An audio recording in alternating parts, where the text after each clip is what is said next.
Ahora sí.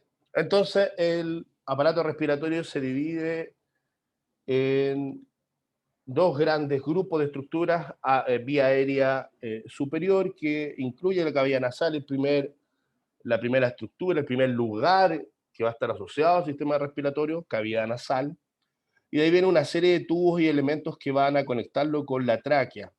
Hasta ese lugar, específicamente hasta la laringe, la vamos a considerar vía aérea superior. De ahí en más, la tráquea, los bronquios y toda la división del árbol pulmonar junto con el órgano va a ser considerado la vía aérea inferior. Cuando vemos la vía aérea superior, uno comienza haciendo análisis de la estructura que constituye la nariz. Fíjense que la nariz va a tener una raíz, un dorso y un ápice. El ápice es la punta de la nariz. Vamos a tener un ala de la nariz, que ya lo vamos a ver en una visión frontal, y la entrada a la cavidad nasal que se llama narina. Todo el agujero de entrada a la cavidad nasal se define como narina. Y vamos a ver que el septo nasal y el tabique nasal es sumamente relevante y lo alcanzo a ver en parte en la formación de la nariz y que me va a permitir la separación de la cavidad derecha de la cavidad izquierda nasal. Yo voy a tener una serie de elementos que van a estar dando formación a la nariz, que es la estructura que da inicio a la vía aérea superior. Si uno ve las estructuras de frente, hueso y cartílago, se va a dar cuenta que la nariz es una estructura formada prácticamente por cartílagos. Voy a tener un proceso lateral que, aunque es lateral, es el más superior de todos los cartílagos. Voy a tener un cartílago alar mayor y voy a tener un cartílago accesorio entre la transición entre el proceso lateral y el cartílago alar. En la línea media me voy a encontrar con un cartílago, un septo de cartílago, o sea, una pared que está separando, eso está separando derecha e izquierda. O sea, hay un tabique nasal y ya vamos a darnos cuenta que el tabique nasal es tanto óseo como cartilaginoso. O sea, voy a tener un grupo de huesos que van a estar separando la cavidad y además también voy a tener un cartílago en la región más anterior y que va a ser constituyente en la nariz, que va a estar separando derecha e izquierda la cavidad.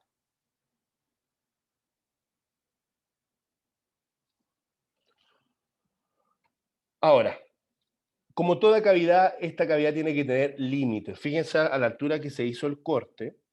Ahí, esa es la línea de corte que nosotros estamos viendo acá. Y la cavidad nasal es lo que encontramos acá.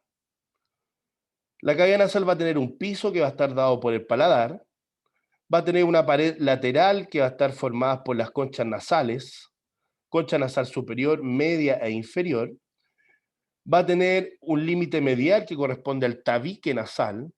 El tabique nasal puede ser cartilaginoso, o sea, dicho de mejor forma, el cartílago nasal es óseo y cartilaginoso.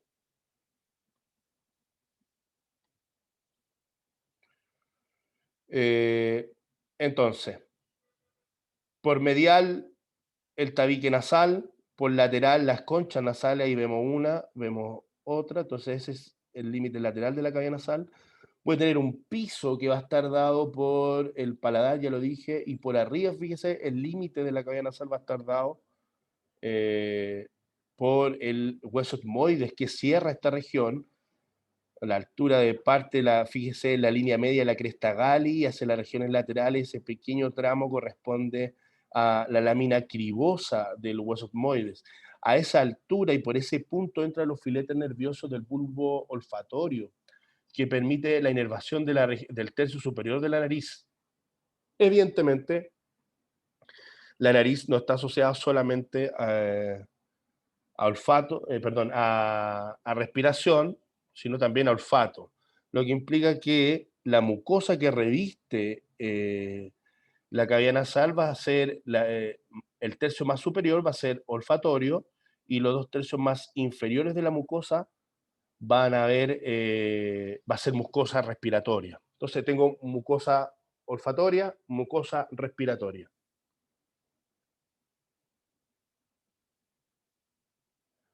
Sí, podría ser, la Ruth pregunta, ¿qué pasa con el tabique cuando está deformado? Usted puede nacer con el tabique y en particular las regiones de la cara, del macizo facial, requieren necesariamente una fusión eh, eh, compleja. Entonces puede ser que en esa alineación de la simetría derecha-izquierda a veces los elementos no queden bien estructurados y usted nazca con un tabique desviado, que hay que corregir.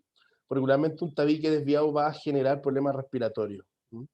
Ahora, usted se lo puede desviar, por ejemplo, en el boxeo. Suele pasar de que los tipos tanto golpe, y de hecho se les quiebran los cartílagos nasales.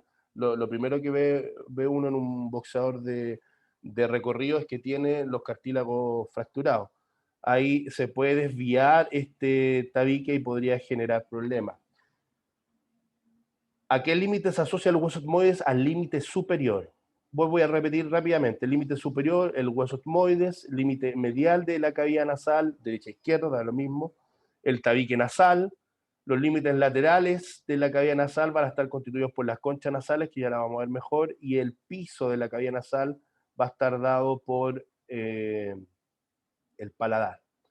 Una de las características de la cavidad nasal es que se van a generar espacios. Estos espacios se definen como senos perinasales. También salen algunos textos como paranasales, paralelo a la cavidad. Perinasal implica en el perímetro de la cavidad. Estos senos perinasales son considerados por algunos anatomistas como expansiones de la cavidad nasal hacia los huesos vecinos. Y aquí algo veo, fíjese. Veo uno ahí, veo otro espacio ahí y veo otro espacio ahí. Estos espacios son los senos perinasales, que son cuatro: seno frontal, maxilar, etmoidal y esfenoidal. Uno ve con claridad aquí el seno frontal, el seno maxilar, el más grande de todos, el seno etmoidal, que está constituido por las celdillas etmoidales, que son como pequeñas cavidades que hay dentro del etmoides. Y esa es la región más posterior, que aquí no se ve. Uno debería encontrarse con el seno esfenoidal. ¿A qué enfermedad están asociados estos senos perinasales? ¿Me podría responder eso? Sinusitis. La sinusitis. La sinusitis tiene que ver con la incapacidad a través de la mecánica respiratoria de sacar la mucosidad en exceso que van a haber en estos espacios. El aire entra regularmente en forma helicoidal y eso hace que se desprenda esta mucosidad que está en exceso, que es moco en el fondo que usted produce desde la mucosa nasal. Cuando se acumula, ya sea por distintos motivos, incluso fíjense, la anatomía me podría jugar en contra ahí y generar divisiones en los senos que favorezcan el hecho de que se acumule. Si una persona tiene más de 4 sinusitis al año, debería pensar en una variación anatómica, que favorece el hecho de acumular. Fíjese, aquí estamos viendo en esta imagen la cara lateral y la cara medial de la cavidad nasal correspondiente. También veo el límite superior, que está dado por el etmoides, y el límite inferior, que está dado por el paladar. En el caso del límite lateral, como dije, van a estar dados por las conchas nasales: concha nasal superior, concha nasal media y concha nasal inferior. No olvide que la concha nasal inferior es un hueso por sí solo. Cuando hay dificultades respiratorias y de espacio en la cavidad nasal, este hueso, la concha nasal inferior, se puede sacar, se puede limar, se puede pulir para tratar de darle más espacio a la cavidad. En el caso de el tabique nasal, aquí usted lo ve bien, fíjese, el tabique nasal va a estar formado por dos huesos: la lámina perpendicular del etmoides y el hueso vómer. Y el hueso vómer, a su vez, usted algo se tiene que acordar, se va a articular con la cresta del esfenoide, que es el punto que estoy marcando, generando la esquindilesis, o la única esquindilesis que hay en el cuerpo, que es esta articulación de subtipo fibrosa que se engancha en la cresta del esfenoides con el borde más posterior del vómer. Entonces aquí se genera todo un armazón óseo que permite, por un lado, vuelvo a insistir, de que la lámina perpendicular del etmoides más el vómer formen el tabique nasal óseo. Hacia la región más anterior, fíjese, se inserta y se proyecta hacia la nariz el cartílago nasal, del septo nasal.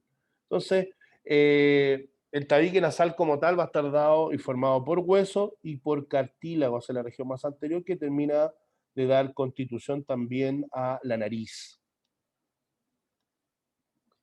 Ahí usted puede ver la imagen de la pared lateral de la cavidad nasal, en este caso revestida de mucosa, concha nasal superior, concha nasal media, concha nasal inferior. Fíjense, veo la constitución de los cartílagos de la nariz y hacia arriba el hueso nasal, es donde se insertan por arriba estos cartílagos nasales. Ahora, el orificio, como dijimos, de entrada se llama narina, pero el primer espacio que usted se encuentra en la cavidad que está marcado, fíjese por esa línea ahí, que está más marcada hacia posterior que hacia anterior, pero se marca. Esa línea se llama limen nasi y usted se lo puede palpar, ¿no? Se puede meter el dedito en la cavidad y va a sentir un borde, lo más probable lo está haciendo si es que no está durmiendo, y ese borde se llama limen nasi, límite nasal, que efectivamente es el límite para la primera región de la cavidad nasal que se llama vestíbulo nasal. Y en este vestíbulo nasal, que está asociado a la entrada de la cavidad, usted se va a encontrar con las vibrisas, que son pelitos que usted encuentra en la entrada de la cavidad nasal.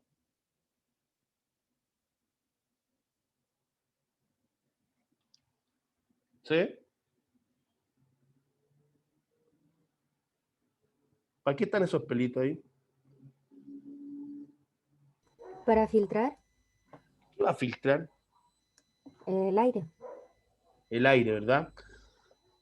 Fíjense que eso es importante porque yo puedo respirar por la boca, pero el hecho de respirar por la nariz tiene como objetivo filtrar el aire. Esas vibrisas lo que hacen es, usted comprenderá que si viene el COVID a 50 centímetros de su boca no va a filtrar nada, pero sí lo hace. Y efectivamente, como dice Lucas, también el objetivo de respirar por la nariz es calentar el aire. Fíjese que hay lugares en la Antártida y en la Antártica que usted no podría respirar simplemente por el hecho de que la cavidad nasal no puede calentar el aire y eso generaría que sus pulmones se congelen, que eso es lo que pasa cuando uno respira en temperaturas demasiado bajas. Entonces, filtrar el aire y calentar el aire.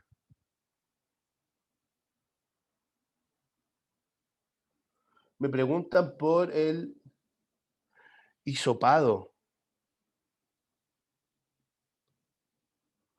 Él se supone que tiene que llegar hasta la región más posterior de la cavidad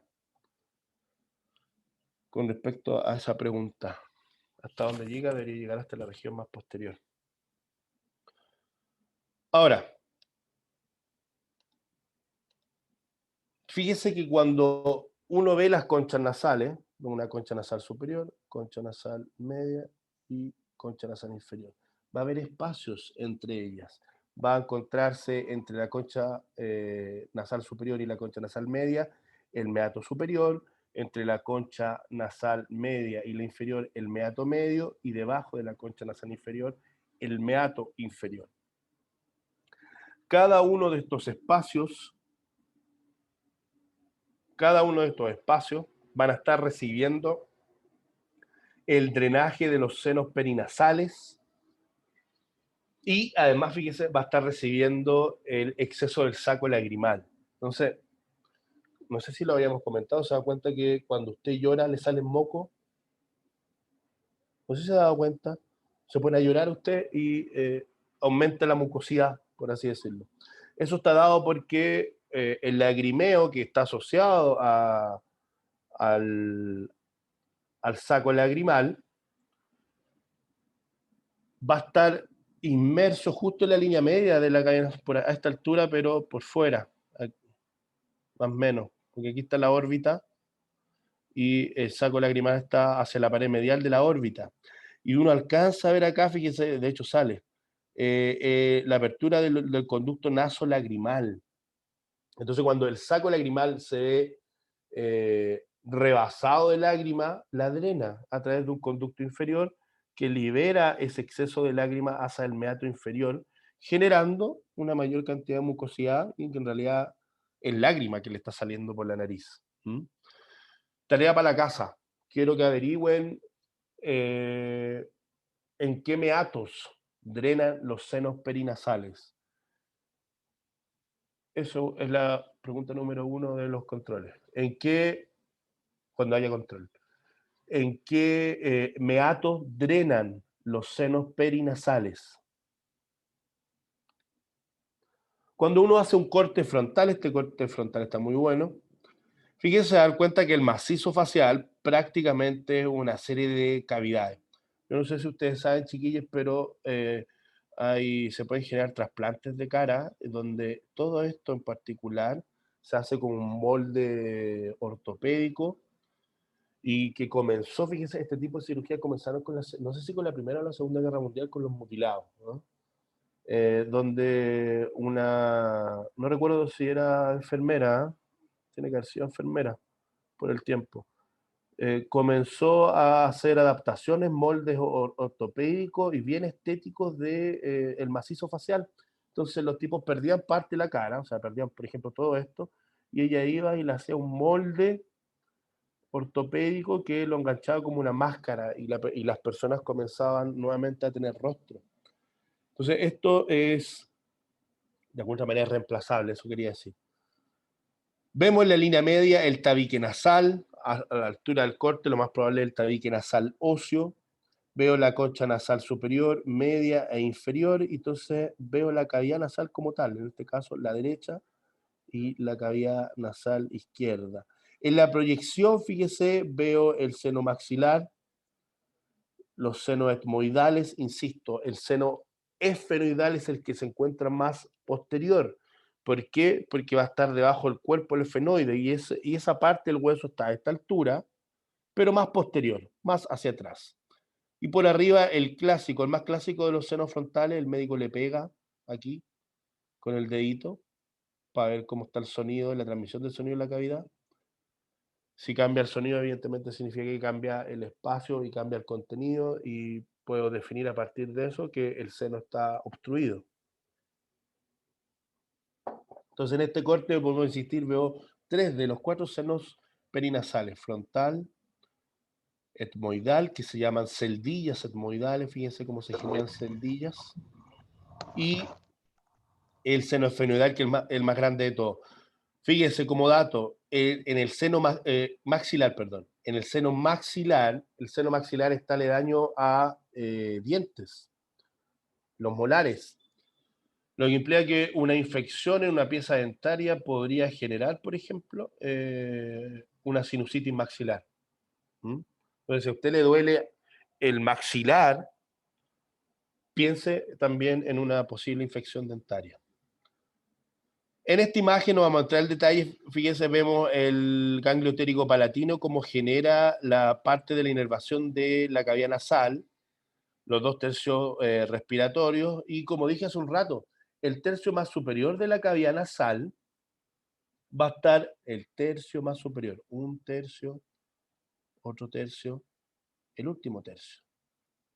2 tercios son respiratorios y el tercio más superior es olfatorio o olfativo. Me parece que ambos términos sirven.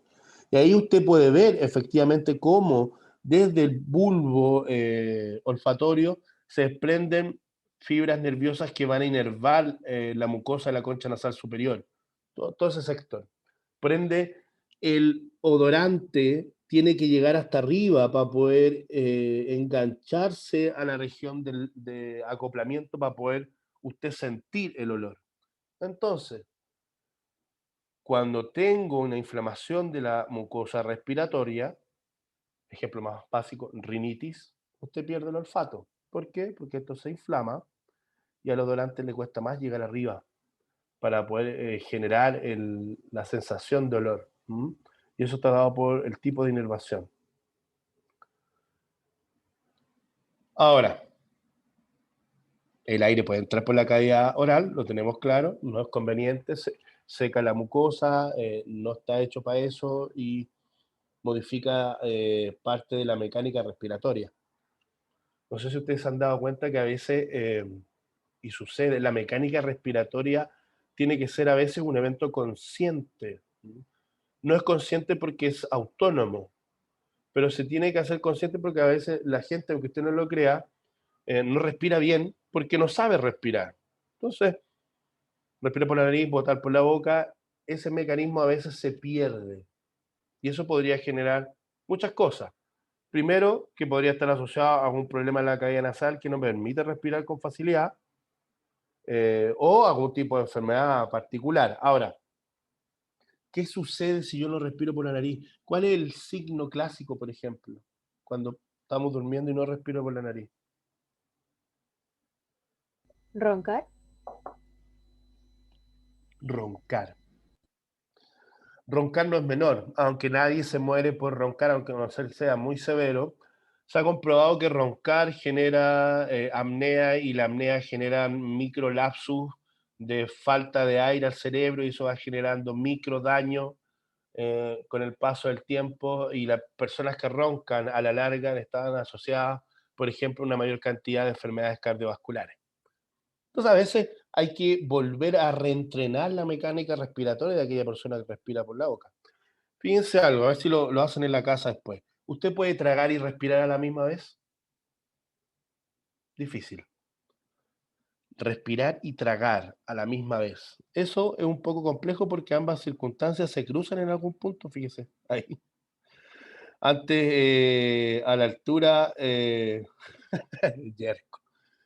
Efectivamente te pasa eso, uno se atora. ¿M?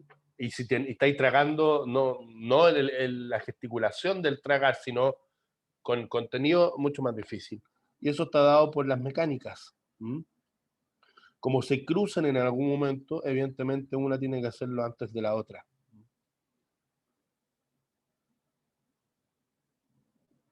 Por la epiglotis y por todos los elementos blandos que permiten que, porque cuando uno respira, el aire tiene que entrar a la laringe y cuando uno traga, efectivamente la epiglotis tiene que descender. Por ende, ¿qué hago? ¿Dejo entrar el aire o dejo pasar la comida? Como hay una confusión mecánica, eh, a veces me atoro. ¿Qué es lo que veo acá? La cavidad nasal, la cavidad oral. La cavidad nasal va a tener el límite posterior, me parece que no lo nombré, el límite posterior que son las coanas. Usted quiero que se imagine las coanas como el perímetro de la puerta de entrada a su casa, a su departamento, a su choza, lo que usted tenga, ¿sí? Eh, el perímetro, no la puerta, el perímetro corresponde a, el marco de la puerta corresponde a las coanas, o sea, yo paso un marco de estructuras y salgo de la cavidad nasal y entro a la faringe. Estas coanas se encuentran en la región y corresponden al límite posterior de la cavidad nasal. Es el espacio, el límite que lo va a separar de lo que viene hacia la región más posterior, que es la nasofaringe. La faringe como tal, aquí ya pasamos a la faringe, es un tubo muscular 20-25 centímetros aproximadamente, que se divide en tres porciones, una porción superior, media e inferior. Fíjese, esta está semiabierta y esta está abierta completa.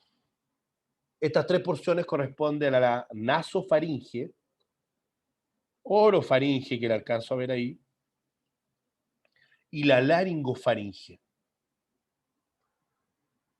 Una de las características principales es que estas tres divisiones van a estar formadas, por así decirlo, por Profe, tres... disculpe, ¿puede Dígame. repetir las partes? Que justo se me cortó el internet. Ya, la faringe tiene tres porciones, nasofaringe, orofaringe y laringofaringe, que son en el fondo las porciones de la faringe a los distintos niveles. Hay una porción de la faringe a la altura de la cavidad nasal por posterior, hay una porción de la faringe a la altura de la cavidad oral y hay una porción de la faringe a la altura de la laringe, la envuelve.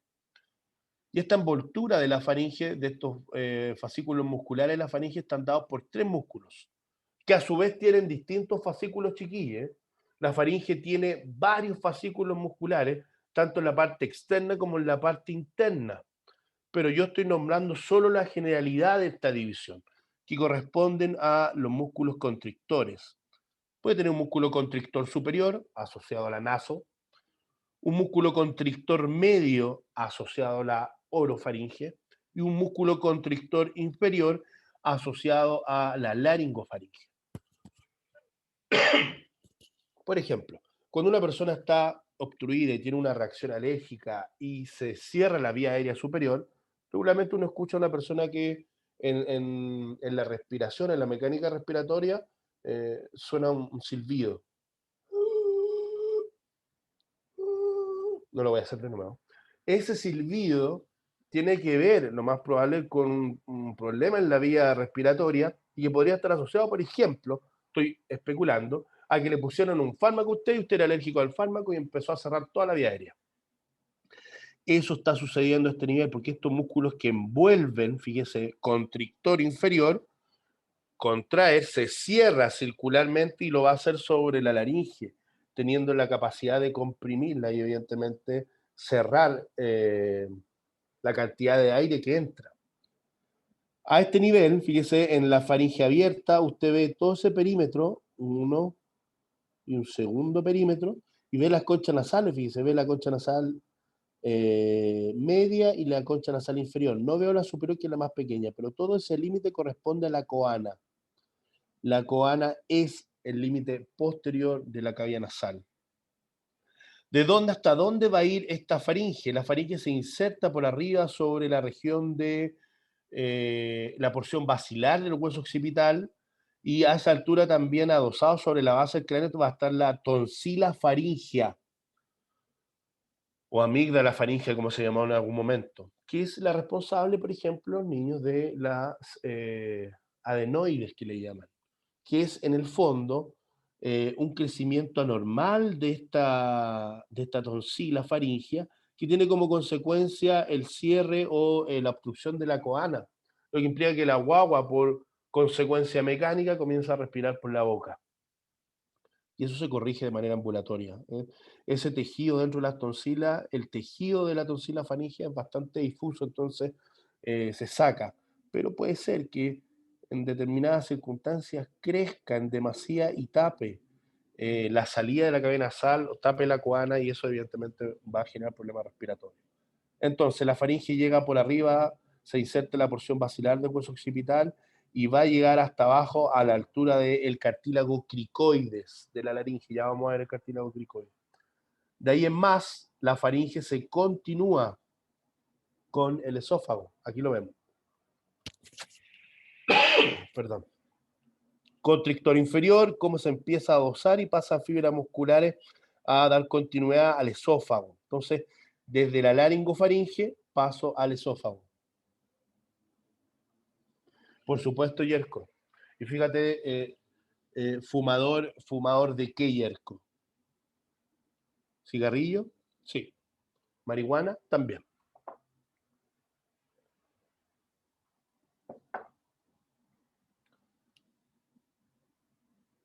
No, pasta no, pues, Yerko.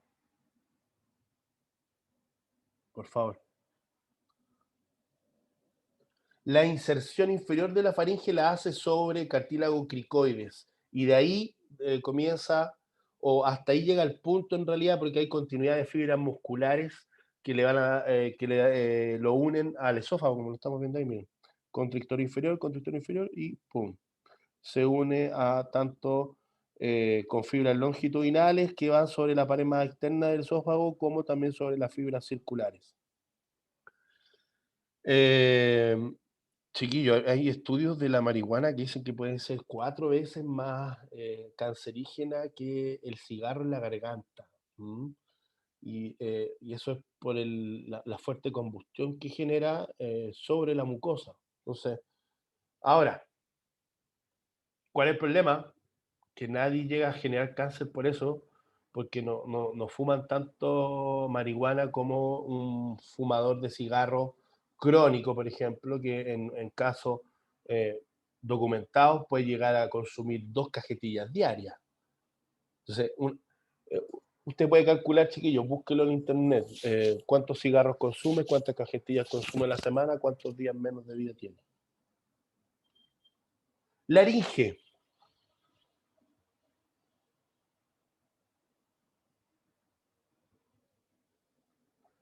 La laringe corresponde a una serie de cartílagos que van a estar uniéndose entre sí para formar lo que se define como el órgano de la fonación. Yo en este momento estoy generando fonemas, estoy hablando, el habla, la articulación del habla. Recuerde que el lenguaje, no puedo decir lenguaje porque el lenguaje es un constructo más grande, que incluye el cerebro, evolución, una serie de cosas.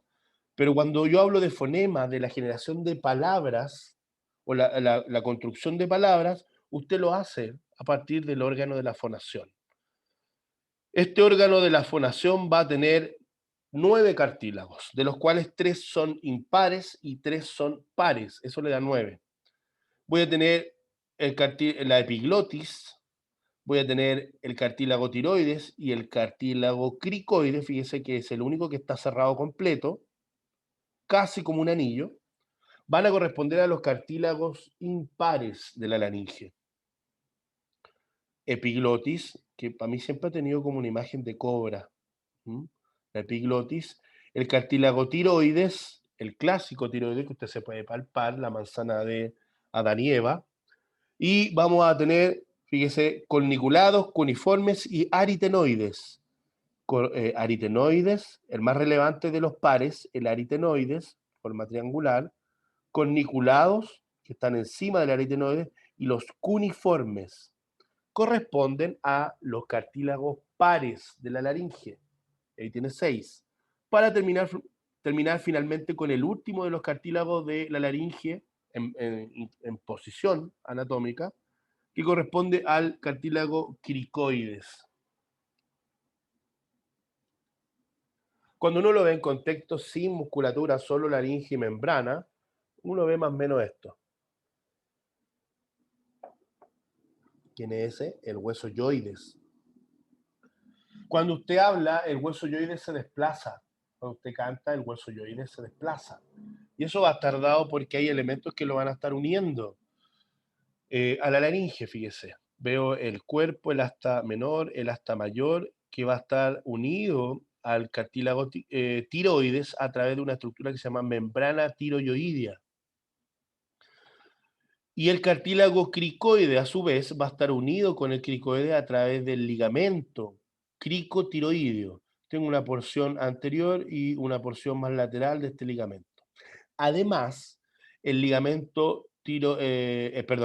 cartílago tiroides junto con el cartílago cricoides van a estar unidos articularmente a través de las astas inferiores del tiroide, que es el punto que estoy marcando. Si tengo unas astas inferiores, tengo unas astas superiores, que lo veo ahí.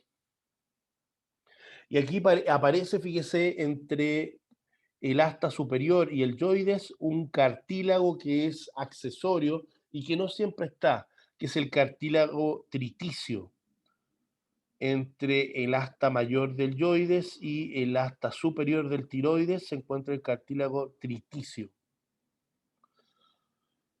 Ahora bien, bajemos un poquito. Fíjese, en esta unión entre el asta inferior y el cricoides, en ese punto se genera una articulación sinovial que permite los movimientos del tiroides cuando se tensan o se relajan o cuando se abre y se cierra la glotis y los ligamentos vocales. Ya vamos a ver dónde están. El cartílago tiroides va a tener una prominencia laringea y una escotadura laringea. La prominencia justo es el punto de la línea media donde se une la lámina izquierda y la lámina derecha al cartílago. Toda esa región corresponde a la prominencia laringea, que es además palpable. Y sobre esa prominencia, toda esa región, va a estar la escotadura laringea. El cricoides por abajo va a presentar continuidad con el primer anillo traqueal y a esa altura usted se va a encontrar con la membrana cricotraqueal, que va a estar uniendo el cricoides al primer anillo traqueal. Desde una visión posterior, fíjese, esta es bonita, porque aquí aparece toda la mecánica vocal, por así decirlo. Tengo la epiglotis, tengo los aritenoides corniculados y cuneiformes. Eso en la línea media, en una línea blanca, corresponde a los ligamentos vocales. Fíjense que los ligamentos vocales van a estar asociados por una parte de la región más anterior de la cara interna de las láminas del tiroides y por otro lado van a estar asociados, que no se ve bien, a un proceso del aritenoides que se llama proceso vocal, que es medial, porque va a tener un proceso muscular que es más lateral. Ese proceso muscular del aritenoides está asociado a músculos que permiten que esto se mueva. Y al moverse los aritenoides, desplazan los ligamentos vocales. Los aritenoides se articulan con el borde superior de la cara posterior del cricoide, recuerde que el cricoide es cerrado, permitiendo esta articulación sinovial, que es la que estoy apuntando, permitiendo que los aritenoides se puedan desplazar en la vertical. No tengo cámara para poder hacerle el movimiento que hace el aritenoide, pero esto se mueve así. Y al moverse en la vertical, esto se separa o esto se junta, dependiendo de los movimientos que se generen. Vamos a tener una serie de músculos que van a permitir el desplazamiento de los elementos asociados a la laringe, a este órgano de la fonación. Desde la cara anterior, fíjese, veo músculos que llevan el nombre de las estructuras que unen. Este es el músculo tiroideo, que está en la cara anterior de la lámina del tiroide hasta el borde inferior del yoides. Voy a tener los músculos cricotiroideos anteriores, y aquí no se ve muy bien, pero este es más lateral.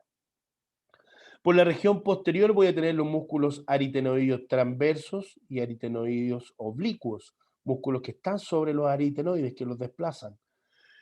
Debajo de eso, fíjese, me voy a encontrar con el músculo cricoaritenoideo posterior, o sea que va del cricoides a el aritenoides.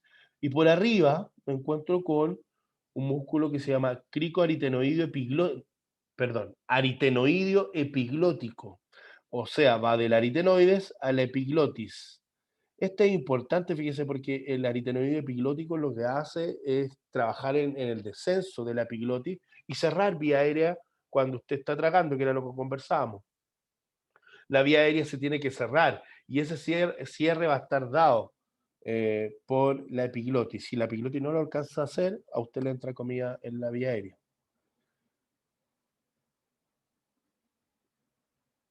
¿Qué está haciendo ahí? ¿Cómo se llama ese procedimiento?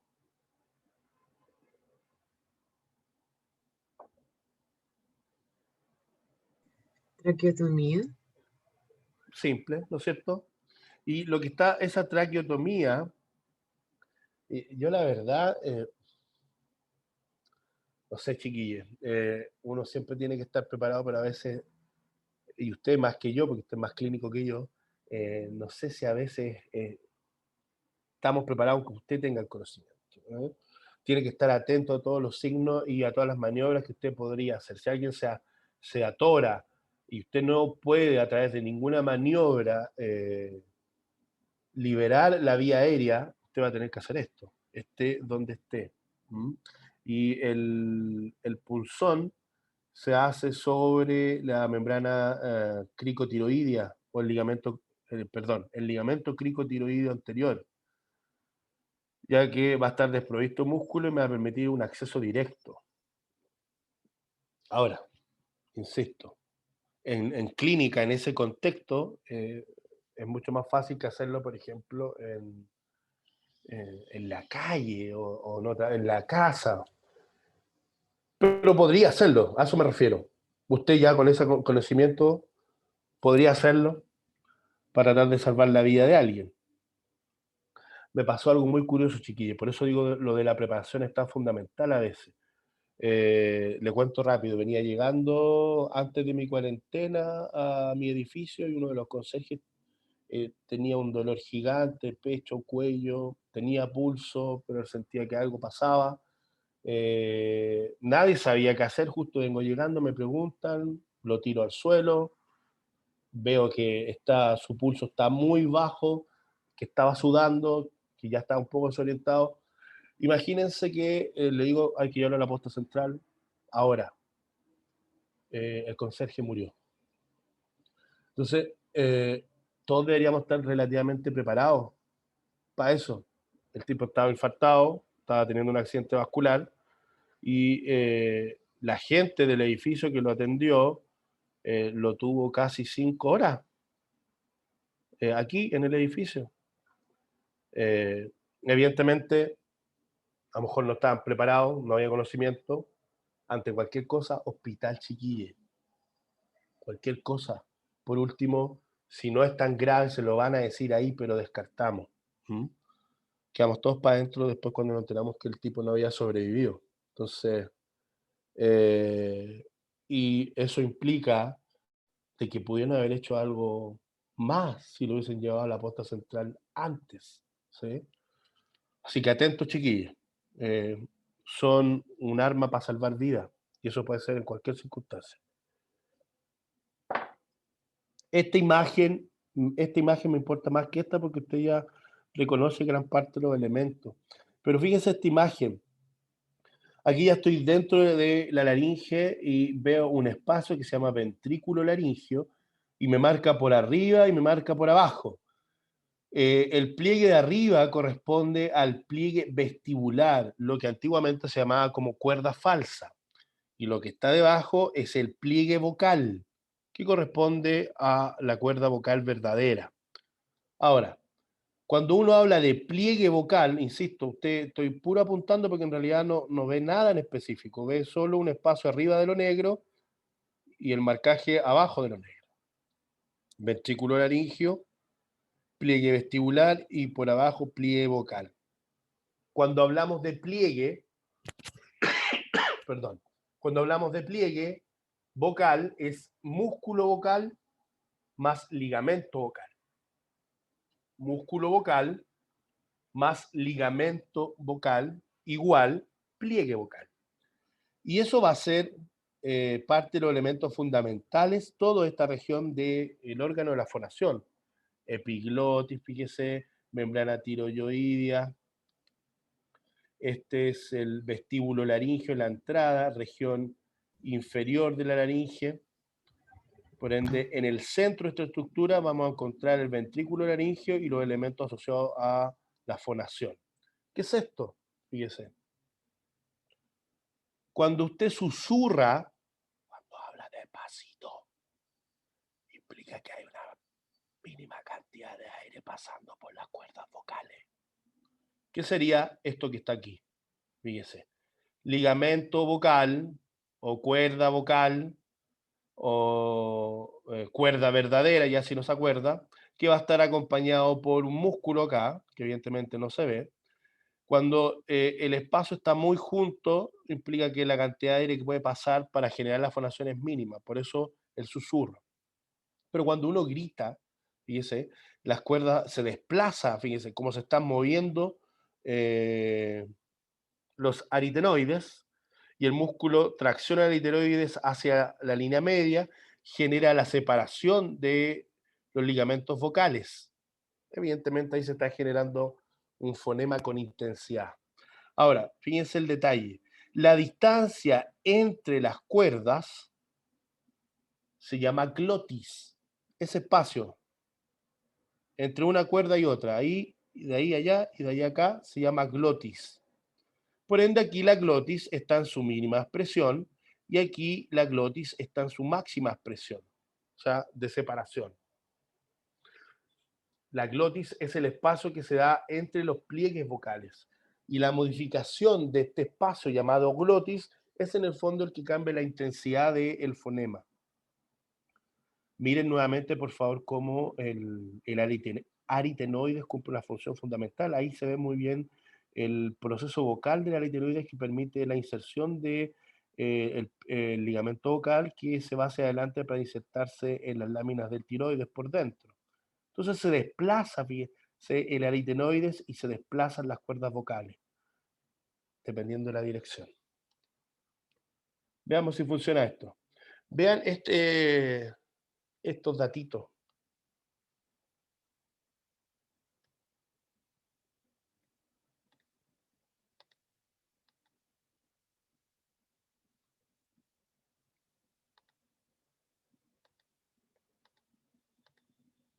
No, no me funciona.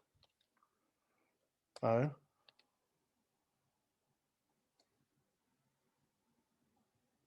A ver.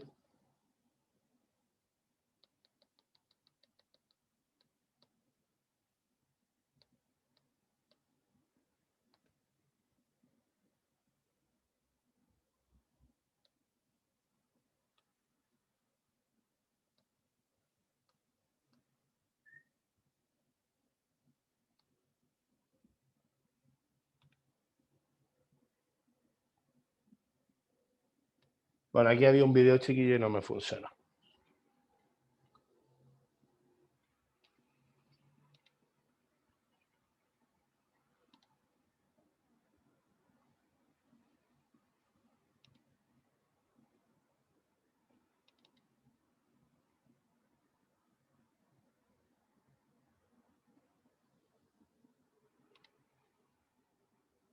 Pero, ¿qué sucedió?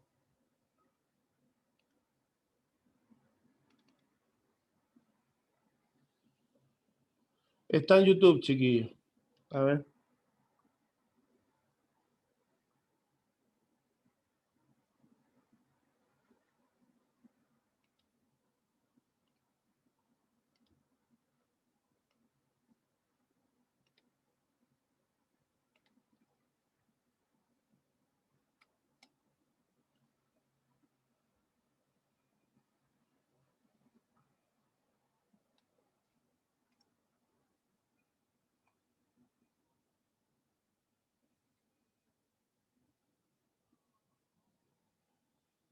Deme un segundo.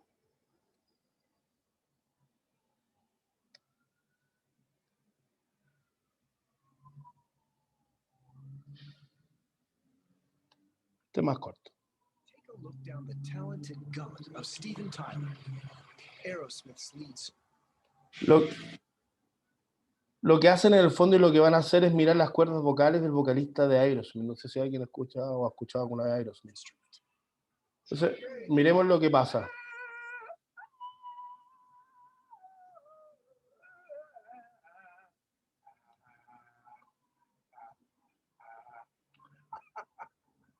To produce these kinds of sounds, Tyler's vocal cords are slamming together an average of 170 times a second. Cuerda vocal. En este caso, pliegue vocal. Tenemos el músculo que va insertado y el ligamento vocal o la cuerda vocal que está vibrando. Y el espacio entre ellas va a corresponder a la glotis. That's more than 500,000 times during the course of a concert, Glotis, glotis. and nearly 1 billion times during the course of his 30-year professional career.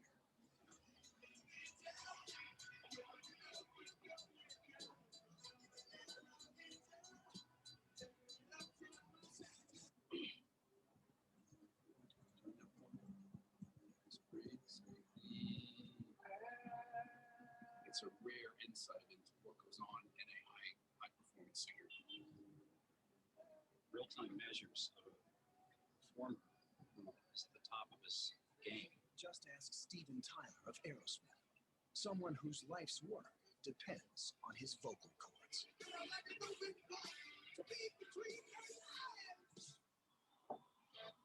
Dr. Zeitels, one time for my kids, what is this monitoring? What we're going to be doing is looking at the vibrations on the skin of your neck, which is going to pick up the intensity of your voice. It's going to be picking up the loudness of your voice. Thank you, doctor. Into the abyss. You did a great. Few of us think about the trauma we generate in our voice boxes when we talk, sing, laugh, or scream. Tonight, as Aerosmith performs, Dr. Steven Zeitels and his team from Massachusetts General Hospital will get a rare treat. With the help of special monitoring equipment, they'll see how this famous pair of vocal cords holds up to such extremes.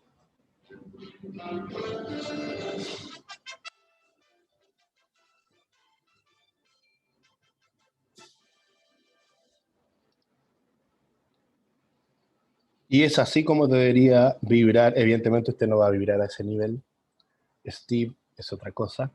No sé si se alcanzaron a dar cuenta de que por ahí dijeron que vibraba más de 1000 veces cada vez que él cantaba. Ahora, esto es un poco más largo. Las falsas Camilas son los elementos que estaban arriba, el pliegue que está arriba de lo que estaba vibrando. Ahora, en particular, Steve Taylor tiene una capacidad vocal que hace, y que el documental es más largo, que hace pensar de que él tiene una anatomía distinta. Y eso pasa también con algunos cantantes. No con Anuel, por ejemplo, pero sí con Freddie Mercury, que tienen una anatomía distinta, chiquillos. Una anatomía distinta que le permite una vibración distinta a nivel de las cuerdas vocales y con este tipo lo pudimos comprobar. Vía aérea inferior. La vía aérea inferior comienza con la tráquea. Adele, por supuesto que Adelpo. Adele está dentro de esta gente que canta y que tiene una anatomía distinta, lo más probable que le permite que sus cuerdas sean más distendibles y esa distensión mayor o incluso más largas en dirección anteroposterior van a permitir una mejor vibración y un mejor alcance. Por ejemplo, yo sé que Freddie Mercury, bueno, la ciencia comprobó de distintas formas de que Freddie Mercury era un cantante excepcional. Me parece que el tipo era barítono. Algo que para un hombre es súper raro y que en particular requiere mucho entrenamiento. Para él era algo natural y eso tiene que haber sido, y lo más probable, por anatomía, que tenía una anatomía distinta que le permitía llegar a tonalidades con facilidad y sin esfuerzo. Entonces, volvamos. Tráquea. La tráquea es un tubo semicerrado formado por anillos en forma de herradura que van a estar abiertos por la región posterior, por eso como en forma de herradura, y que se van a unir entre 16 a 20 para dar formación a esta tráquea. Se van a unir entre sí a través de ligamentos anulares que van uniendo los anillos cartilaginosos entre sí, y va a estar cerrada por la región posterior por una estructura que se llama membrana traqueal. Eso también le permite que la tráquea pueda modificar en algo su lumen, milímetros, pero lo modifica. Esta tráquea va a llegar a un punto de división que se llama carina. Ahora, siempre uno explica que la carina es cuando uno lo ve por dentro, porque en realidad la carina es un cartílago. Y ese cartílago, carina con C, ese cartílago se ve con mayor facilidad cuando uno ve una tráquea abierta. Ese cartílago genera la división derecha-izquierda de esta tráquea. Esta bifurcación traqueal o carina, recuerde, carina por dentro, bifurcación traqueal por fuera. Esta bifurcación traqueal se genera más o menos a la altura del ángulo esternal. O sea, esto está a la altura del ángulo esternal. Lo que implica que la tráquea va a tener una porción torácica, pero también va a tener una porción cervical. Y en esa porción cervical usted la puede palpar sobre la escotadura esternal. Usted palpa sobre la escotadura esternal y lo que toca es parte de la porción cervical de la tráquea. Puede tener una porción torácica que finalmente va a derivar después de la bifurcación traqueal o carina a bronquios principales. Aquí usted ve un corte transversal, fíjese, voy a tener musculatura por dentro de la tráquea, perdón, ahí musculatura, y la membrana que va a estar cerrando por la región posterior, y esto es parte de la mucosa de la tráquea. Entonces uno se da cuenta que el cartílago o los anillos traqueales no están completamente cerrados, son y tienen forma de herradura, lo que implica que necesito necesariamente cerrar la tráquea por posterior.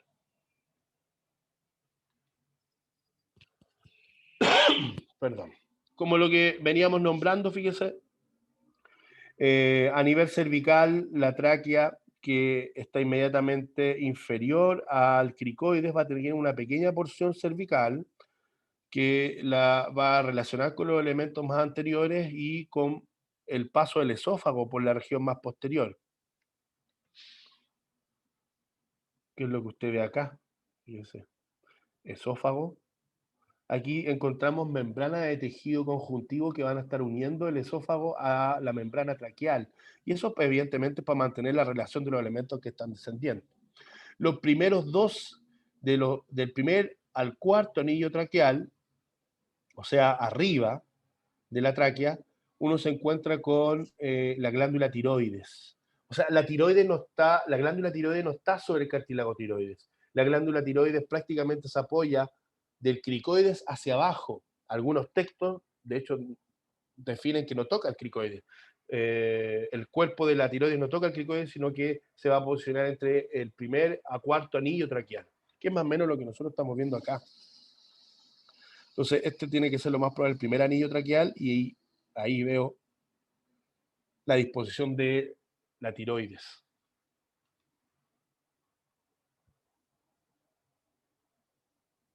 Cuando llegamos a la región torácica,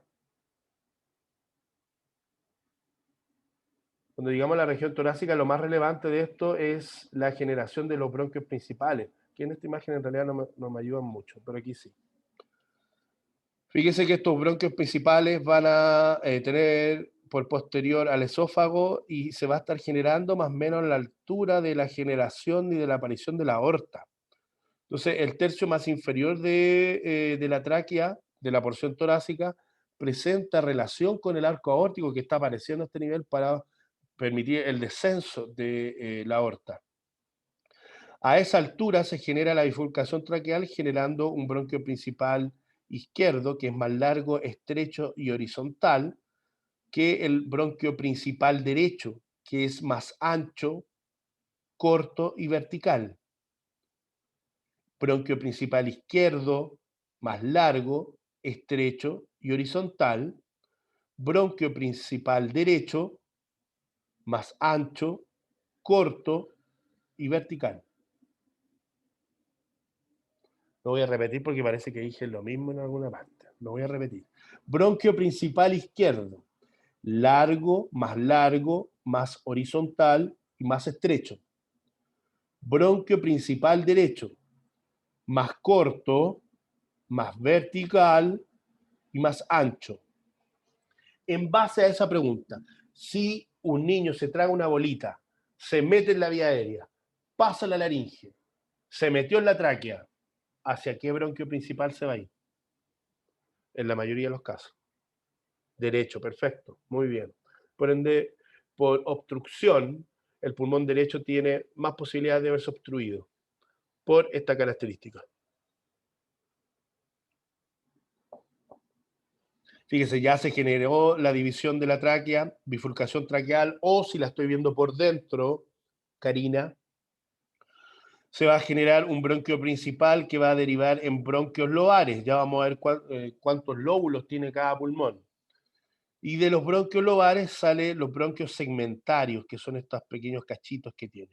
De ahí en más, los elementos se vuelven micro. O sea, no son parte de la competencia de la anatomía, pero fíjese la seguidilla completa, bronquiolo de conducción, para llegar a los bronquiolos terminales, que van a estar asociados al conducto alveolar, a los sacos y al alveolo. Evidentemente, los sacos alveolares son todo este grupo de alveolos, que van a estar conectados por los conductos alveolares al bronquio respiratorio. ¿Sí? Antes de los bronquios respiratorios voy a tener los bronquios terminales que están asociados al bronquio de conducción, bronquiolo de conducción. Todas estas estructuras ya son micro. Anatomía regularmente ve con claridad hasta el bronquio segmentario. ¿Qué es lo que estamos viendo acá? Esta imagen es buena, es una tomografía computarizada. Evidentemente está arreglada, ¿sí? donde podemos ver el árbol pulmonar. Tráquea, bronquios principales, y de ahí se empieza a generar la división en bronquios lobares. Y cada una de esas ramas corresponden a los bronquios segmentarios. Esto es lo que se define como árbol pulmonar, que uno ve en la radiografía. Entonces, lo que uno busca en la radiografía es ver qué tan obstruidos están estos bronquios segmentarios, y esa obstrucción regularmente uno la ve como blanco en la radiografía.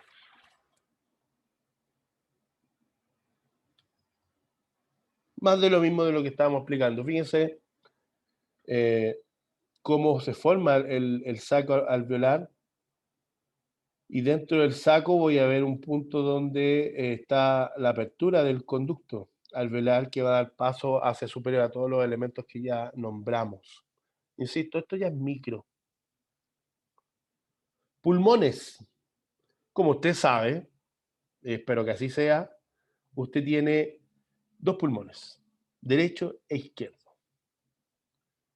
La característica del pulmón derecho es que va a presentar tres lóbulos: un lóbulo superior, un lóbulo medio y un lóbulo inferior. Los tres lóbulos van a estar separados por dos fisuras, una fisura horizontal y una fisura oblicua. Los pulmones van a tener una base y un vértice, y van a tener caras. Por ejemplo, van a tener las caras mediales, que corresponden a las caras mediastínicas, o la que usted está viendo de frente, que son las caras esternocostales.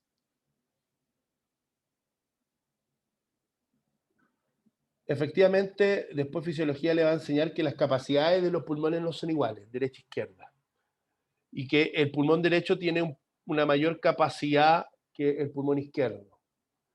¿Por qué creen ustedes que se genera esto?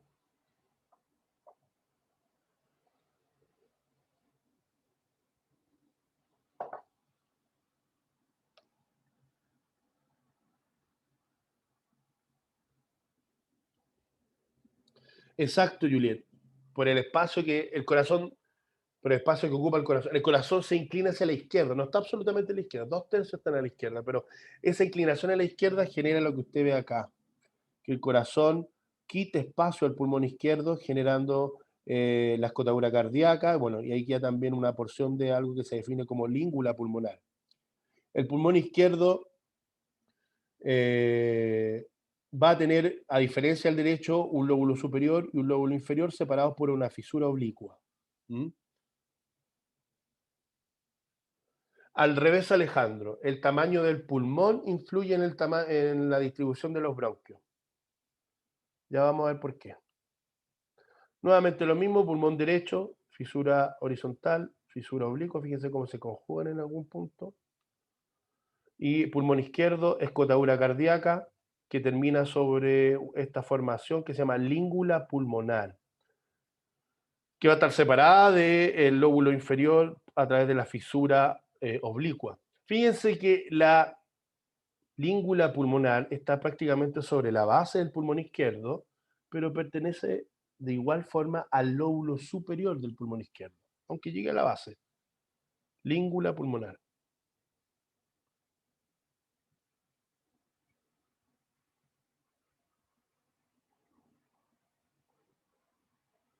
Lo que usted está viendo acá, bien esquemático, Yerko, hay solo una língula y en el izquierdo.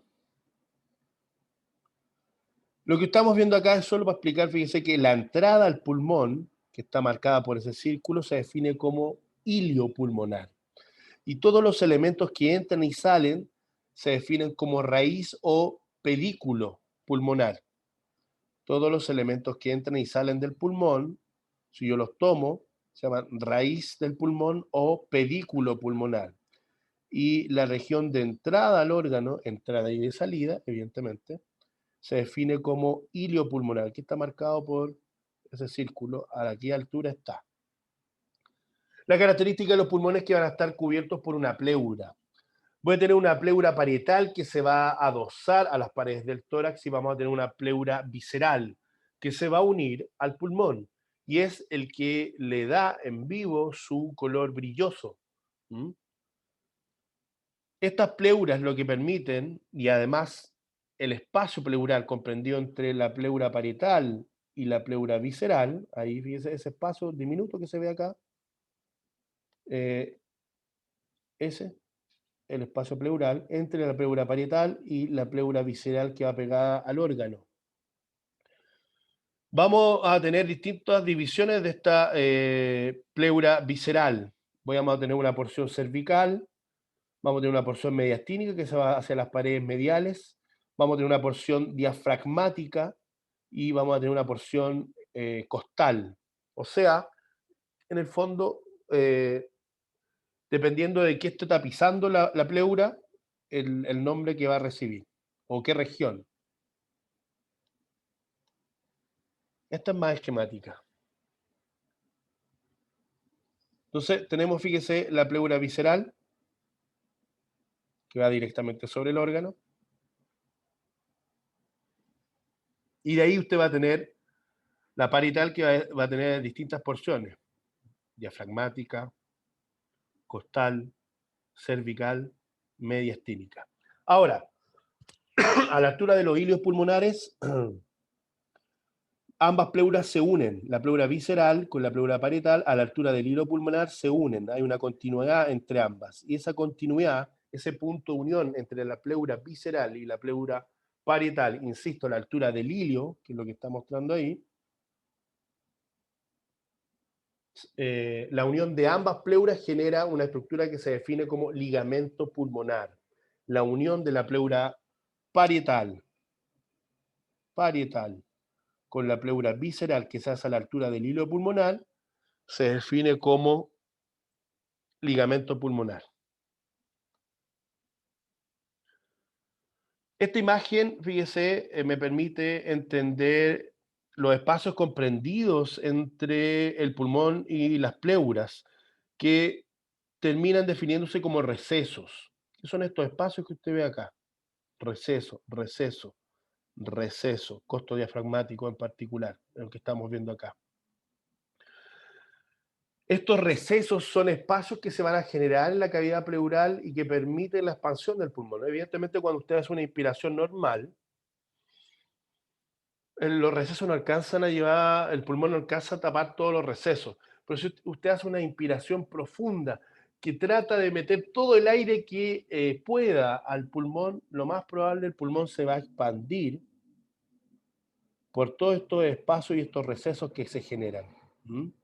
Incluso más, cuando usted hace una inspiración profunda, usted puede sentir sobre la fosa clavicular cómo el pulmón o el vértice pulmonar tira hacia arriba, evidentemente las pleuras y los elementos que van a estar a la altura del cuello.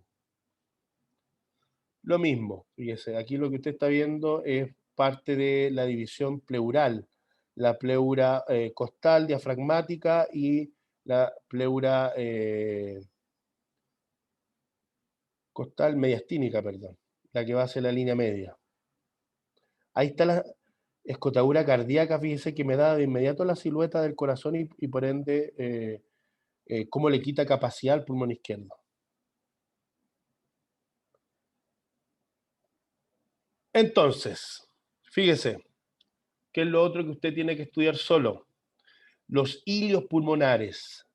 Va a revisar en su casa la disposición de los elementos del hilio pulmonar. En este caso estamos viendo el pulmón derecho, fíjese.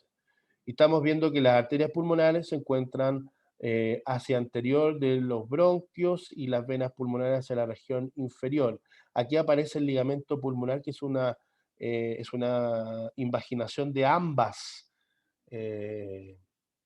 pleuras, parietal y visceral, para formar el ligamento pulmonar debajo del perímetro del hilio. A diferencia de un pulmón izquierdo, fíjese que la disposición cambia un poco de los elementos que van a estar en el hilio. El bronquio principal se va a encontrar en el centro y la arteria pulmonar va a estar arriba de este bronquio, no hacia adelante como estaba en el derecho. Y las venas pulmonares se van a encontrar hacia adelante de la división bronquial y debajo de la división bronquial. Nuevamente aparece el ligamento pulmonar.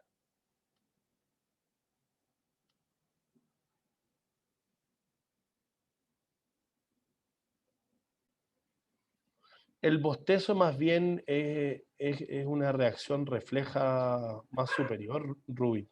Incluso el bostezo puede ser activado por las neuronas espejo. No sé si han escuchado hablar de las neuronas espejo. Ya lo voy a explicar antes de terminar.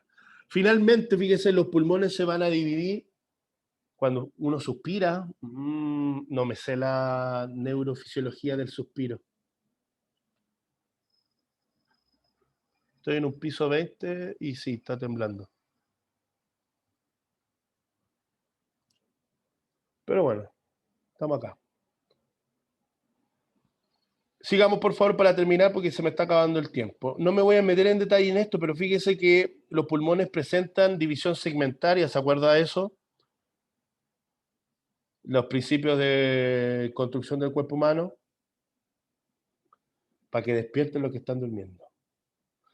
Entonces, cada pulmón va a tener una división segmentaria.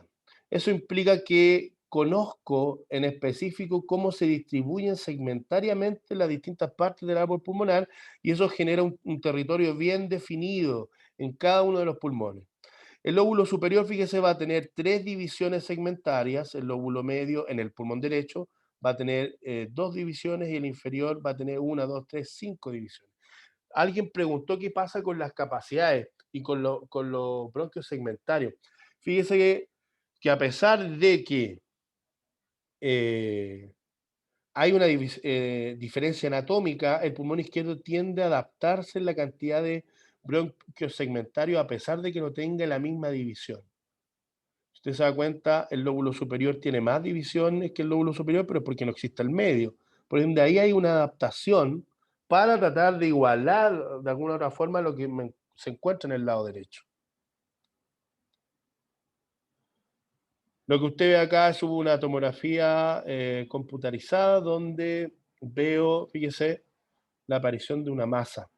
De alguna u otra forma, cuando en una radiografía, en una tomografía computarizada, hay una masa en la cavidad pleural o en los pulmones, se va a notar de inmediato, chiquillos. Entonces se vería algo así. Esto en particular es cáncer pulmonar. Se ve una gran masa que absorbe además, por ende, que deja pasar, se me fue el concepto, pero es identificable regularmente y por ende es diagnosticable. Esto usted ya lo maneja, chiquillos, que son los músculos asociados a esto. ¿Cuál es el principal músculo de respiración?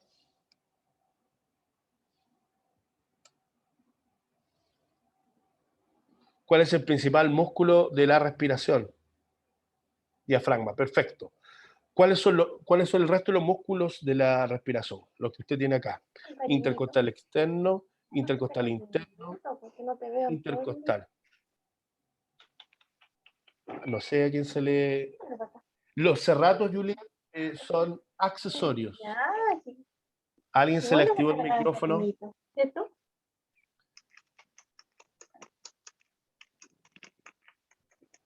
¿Y está escribiendo? ¿O está comiendo? No sé. Bueno, los músculos de la respiración, el músculo principal es el diafragma y los músculos intercostal externo, interno e íntimo son músculos de la respiración. Y de ahí usted va a tener músculos accesorios de la respiración que son, como por ejemplo lo que nombró Juliet, que son los serratos. Ok.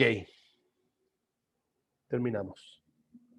Preguntas antes que se vaya porque estoy pasado 2 minutos.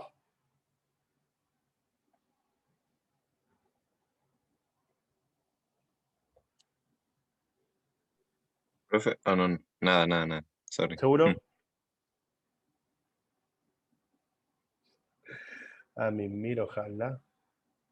Ya, chiquillos, cuídense, descansen. Sí, les voy a pasar el PPT, se lo mando. No sé si La Paz sigue siendo la delegada. Quien sea la delegada, me escriba. Sí, creo, Paz. Recuerda que ahora tenés que comunicarte con la Javiera. Pero para las clases de anato, conmigo. Esta es una de como las 4 clases de anato que van a tener, no van a tener más. Así que nos vemos, chiquillos.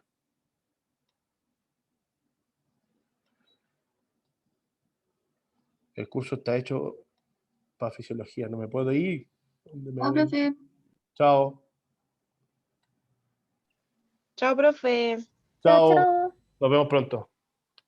Chao, que esté bien, cuídese.